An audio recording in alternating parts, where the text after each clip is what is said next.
আর মাওলাই কারিমের কাছে বলে, আল্লাহ আপনার একদল বান্দা 1 মাস রোজা রেখেছে, আজকে আপনার শুকরিয়া আদায় করার জন্য বাড়ি থেকে সেজে গুছে ঈদগাহের দিকে যাইতেছে। মাওলা গো, কিসের আশায়, কিসের কারণে? আল্লাহ তাআলা বলেন, তাদের কোনো চাওয়া পাওয়া আছে কিনা? ফেরেশতারা বলে, আল্লাহ তাদের চাওয়া পাওয়া আছে, তাদের চাওয়া পাওয়া আছে। তাদের চাওয়া পাওয়া কি?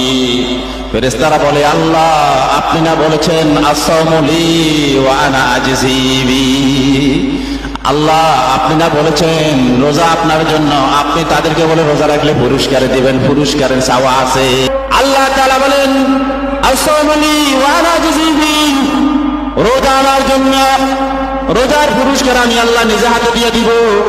অতএব ঠিক এরকম ভাবে তোমরা 1 মাস পর্যন্ত রোজা রেখেছ, আজকে আমি আল্লাহ তোমার হাদিয়া নিয়ে, তোমার পুরস্কার নিয়ে